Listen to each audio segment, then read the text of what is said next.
Halo guys, welcome back again to my channel bersama saya Hansan di sini dan seperti biasanya setiap harinya saya akan buatkan video seputar cryptocurrency. So bagi kalian yang tertarik seputar cryptocurrency boleh jangan lupa untuk saya like dan juga subscribe.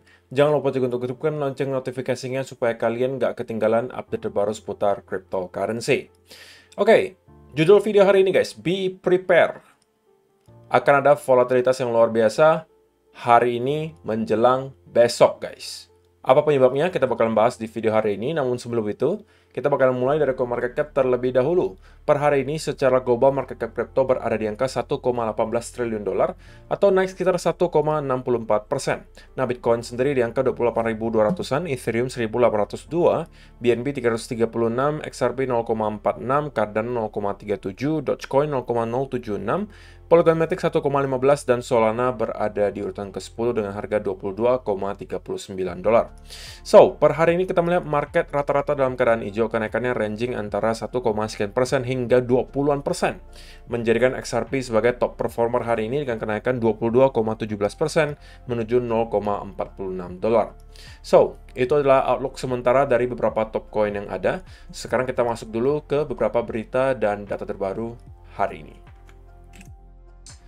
Yang pertama guys, event terbesar untuk bulan ini adalah nanti dini hari. Tanggal 23 Maret 2023, pukul 1 dini hari, kita akan melihat FOMC Economic Projections sekaligus Fed Interest Rate Decision atau keputusan suku bunga dari Bank Sentral Amerika Serikat. Ini yang menyebabkan kita melihat market dalam 1-2 hari terakhir terlihat tidak ada volume, tidak ada pergerakan karena kemungkinan besar market sedang menunggu apa yang akan kita lihat nanti dini hari. Tetapi begini guys, menurut saya yang akan lebih signifikan nanti bukan soal Fed Interest Rate Decision-nya. Kecuali mungkin kita akan mendapatkan surprise gitu. Artinya kalau misalnya teman-teman lihat di sini kan forecast-nya 5%. Nah, kalau misalnya sesuai dengan senario atau sesuai dengan ekspektasi di mana mereka menaikkan 0,25% atau 25 basis point menjadi 5%, maka harusnya itu tidak akan menciptakan volatility yang terlalu gila ya, karena itu sudah sesuai ekspektasi. Kecuali mungkin The Fed akhirnya memutuskan untuk menaikkan sampai 50 basis point atau justru pivot. Artinya mereka tidak menaikkan suku bunga sama sekali. Nah, jika mereka melakukan pivot atau naikkan 50 basis point, maka dari sana kita mungkin bisa expect volatility yang lebih tinggi. Tapi kalau misalnya sesuai dengan senario, sesuai dengan ekspektasi di mana mereka hanya menaikkan sebesar 25 basis point, maka kemungkinan kita tidak akan melihat volatility yang terlalu gila. Tetapi, yang perlu dicatat adalah guys, di jam 1.30 dini hari, di setengah jam setelah Fed Interest Rate Decision, akan ada Fed Press Conference, di mana di sana pasti kakek Powell bakalan ngomong lagi. Nah, ini yang juga tidak kalah penting daripada Fed Interest Rate Decision-nya yang tadi. Oke, ini juga penting guys, karena investor pasti akan mendengar semua statement yang dikeluarkan oleh kakek Powell untuk menerka-nerka kira-kira apa yang bakalan Fed lakukan berikutnya. Jika kakek Powell pada akhirnya memutuskan untuk bernada dovish, maka kita bisa melihat market kemungkinan akan rally. Tapi kalau misalnya kita melihat kakek Powell nadanya masih hawkish, ditambah lagi misalnya kenaikan suku bunganya sampai 50 basis point, maka dari sana kita bisa expect akan ada sell off di market. Jadi untuk teman-teman yang masih mempunyai posisi terbuka sampai sekarang, pastikan sudah tahu bahwa nanti malam ada Fed Interest Rate Decision, Fed Press Conference, yang biasanya akan membuat market bergerak volatil. Volatilitasnya kadang-kadang itu dua arah guys, zigzag. Jadi kalau misalnya teman-teman punya posisi dengan stop loss yang terlalu ketat, menurut saya sih lebih baik di close sebelum Fed Interest Rate Decision. Oke, daripada teman-teman bangun-bangun udah tahu kena stop loss aja gitu. Walaupun mungkin teman-teman berada di arah yang benar ya. Misalnya kita naik dan teman-teman lagi long misalnya. Tapi bisa aja sebelum dia naik, dia dibanting turun dulu, baru naik lagi. Dan ketika turun tersebut, teman-teman bisa kena stop loss. Dan juga sebaliknya. Gitu ya. Jadi, itu yang perlu teman-teman aware untuk malam hari ini. Ya, karena jamnya sangat malam banget guys, dini hari saya nggak bisa lakukan live streaming gitu. Memang saya jarang banget, dan bukan jarang, tapi nggak pernah gitu. Kalau untuk Fed Interest Rate Decision, saya memang nggak bisa melakukan live streaming, kecuali kayak CPI atau unemployment rate. Jadi mungkin kalau teman-teman yang hobi begadang, mungkin ini bisa menjadi sebuah tontonan yang menarik gitu ya. So, itulah yang pertama, guys. Dan TED Talks Makro di Twitter juga menyampaikan hal yang sama gitu. Senario FOMC. Jika kita melihat Fed akhirnya memutuskan untuk menaikkan 50 basis point gitu ya, maka kita akan bisa melihat kemungkinan market akan kembali sell off, tidak hanya di stock market US, tetapi kemungkinan juga akan di cryptocurrency. Nah, jika kita melihat 20 basis point yang merupakan senario paling tinggi probabilitasnya, maka kita kemungkinan akan melihat market pergerakannya bakalan biasa-biasa saja. Cuman, press conference dictate the market smooth. Artinya, kalau kita melihat kenaikannya 25 basis point, maka kemungkinan market belum akan bereaksi sampai terlalu signifikan. Tapi ketika nanti press conference-nya dilaksanakan, nah dari sana mungkin kita bisa melihat sedikit volatility. Tetapi kalau misalnya Fed memutuskan pause, artinya tidak menaikkan suku bunga, mereka bisa, atau kita bisa berharap gitu ya, bahwa harusnya Bitcoin akan bisa mengalami rally. Terlebih lagi, kalau senario yang sebenarnya sangat kecil persentasenya sekarang, yaitu mereka melakukan cut rates atau menurunkan suku bunga, maka itu bisa lebih gila lagi kenaikan yang kita lihat di stock market US ataupun di Bitcoin dan kawan-kawan. Ya tentunya kita sebagai investor berharap ya kedua senario ini yang terjadi ya guys. Pause atau cut gitu. Ini adalah senario terbaik untuk kita-kita yang sedang berinvestasi di kripto. Tapi kalau misalnya 25 pun, ya bagi saya masih oke lah. Kecuali kalau udah 50 ya, kalau udah 50, ya itu kita harus hati-hati karena kemungkinan besar akan ada selling pressure yang sangat besar datang ke market. Oke, yang berikutnya, US exploring ways to guarantee the country's 18 trillion of bank deposits. Jadi, krisis bank di Amerika Serikat terus berlanjut, guys. Kekhawatiran nasabah akan dananya yang tidak bisa dikeluarkan di bank terus berlanjut.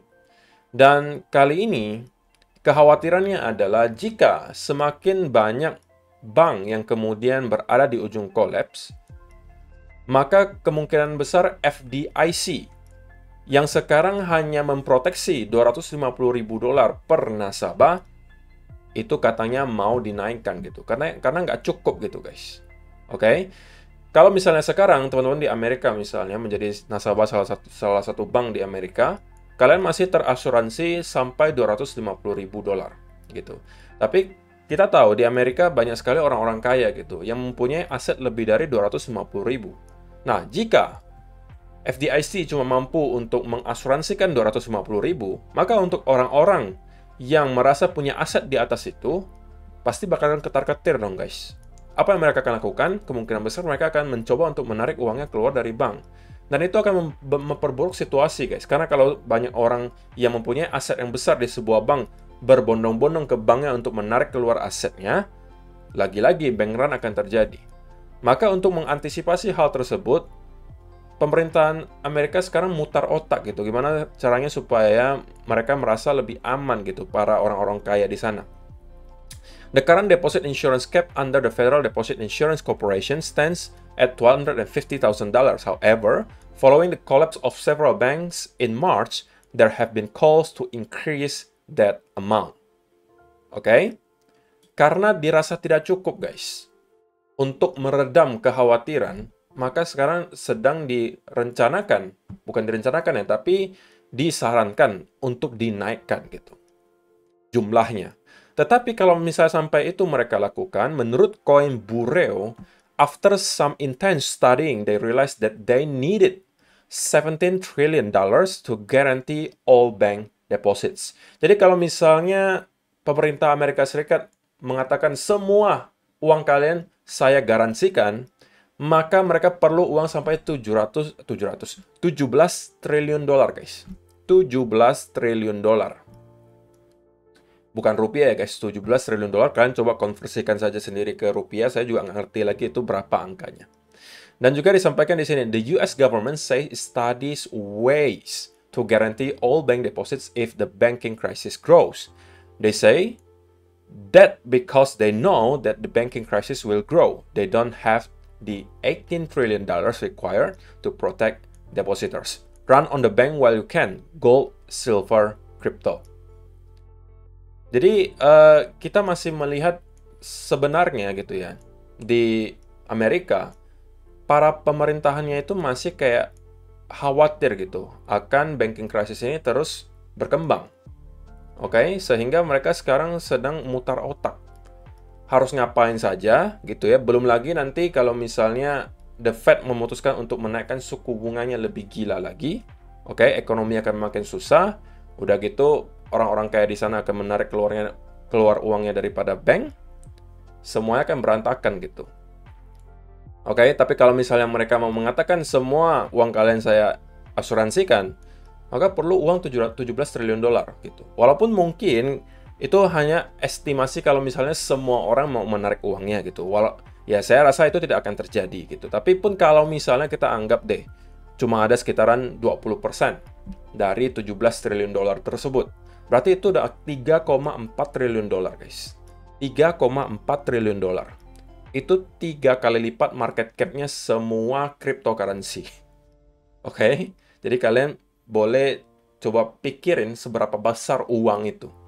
Dan kalau sampai itu diinjekkan ke market, sekali lagi, setiap ada injection ke market, itu biasanya adalah dampak baik untuk cryptocurrency dan juga stock market US. Gitu ya. Dan yang terakhir, here is Bitcoin monetary policy for the next 100 years. We don't even know what the Fed will do tomorrow. Oke, kalau kita bicara soal ekonomi di Amerika Serikat, bicara soal kira-kira The Fed bakal naikkan suku bunga nanti malam berapa gitu ya. Nggak ada yang tahu. Dan nggak ada juga yang tahu kapan kira-kira The Fed akan kembali mencetak uang, kapan mereka akan quantitative tightening lagi, dan lain sebagainya. Semua suka-suka mereka gitu. Tapi kalau misalnya kita bicara soal Bitcoin, ini adalah sebuah software gitu. Ini sebuah software yang sudah di-set. Setiap 4 tahun sekali akan ada halving, setiap halving reward-nya di-slash menjadi setengah. Dan itu tidak bisa diubah, guys. Dan supply-nya juga fix gitu. 21 juta. Dan tidak bisa di-printing baru lagi. Nggak ada yang baru lagi. 21 juta itu udah maksimum. Dan tidak bisa diganggu-gugat. Itulah salah satu kelebihan utama jika teman-teman berinvestasi di Bitcoin dibandingkan kalau misalnya kalian pegang uang fiat. Kalau uang fiat, kapanpun mereka atau bank sentral merasa perlu gitu ya untuk ada uang baru, mereka bisa cetak uangnya. Itu kertas gitu, guys. Yang kalian pegang selama ini, fiat itu kertas, uang kertas. Itu nggak ada value-nya sama sekali sebenarnya. Oke? Cuma karena kalian diyakinkan bahwa uang fiat itu ada value-nya, ya kita bisa pakai sampai sekarang. Tapi kalau misalnya kalian kulik lebih jauh, uang fiat itu punya kalian dari tahun ke tahun, itu daya belinya semakin berkurang gitu. Kenapa? Ya karena dicetak terus uangnya, guys. Uangnya semakin banyak, alias supply-nya masih makin banyak, ya otomatis value-nya makin rendah. Tapi kalau di Bitcoin, supply-nya itu fix, guys. Nggak bisa ditambah-tambah. Makanya kalaupun demand-nya tetap, oke, harganya bisa terus naik. Orang karena supply-nya nggak bisa naik gitu, guys. Demand-nya terus ada gitu kan, tapi supply-nya nggak bisa naik-naik. Ya walaupun kita bisa mengatakan, ya kan ada penambangan gitu kan. Tetapi kita berasumsi kalau misalnya Bitcoin nanti demand-nya akan semakin tinggi gitu ya. Sedangkan supply-nya ya segitu-segitu saja. Ya kita bisa expect bahwa Bitcoin akan harganya lebih tinggi jauh daripada sekarang. Gitu ya. Jadi itu adalah beberapa data dan berita hari ini yang pengen saya sampaikan untuk kalian, guys. Sekarang kita masuk ke chartnya Bitcoin dan saya pengen mulai dari 4-hour chart terlebih dahulu. Nah, untuk kemarin kita sempat bahas, guys, bahwa Bitcoin itu masih bertahan di atas channel di sini, guys. Dan kemarin sempat mencoba untuk breakdown.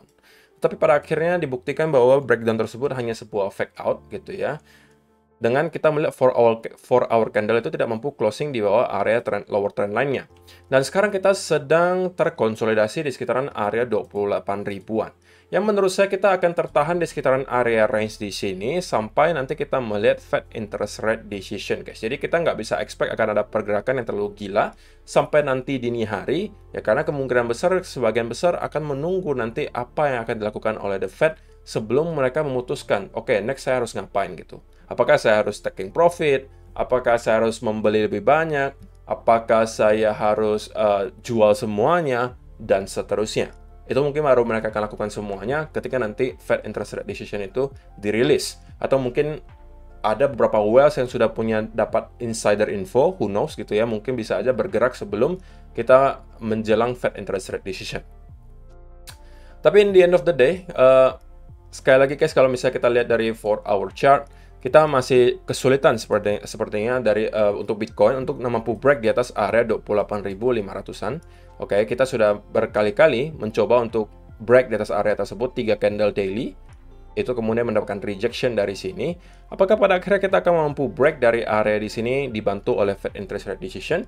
Yang mudah-mudahan terjadi guys. Karena sekali lagi kalau misalnya kita mampu break di atas area 30.000 plus kita mendapatkan konsolidasi di atas area tersebut, bagi saya ini adalah pertanda yang sangat baik dan ini bisa menjadikan kita mendapatkan sebuah long setup yang baru.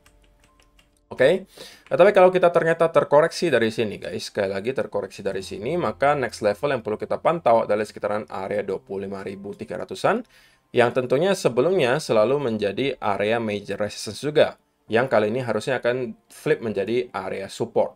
Nah, kalau kita menurun ke sini dalam keadaan yang korektif guys, maka ini bisa dijadikan sekali lagi sebuah peluang untuk long kembali menargetkan minimal ke area 28.500-an sebagai area high terakhir.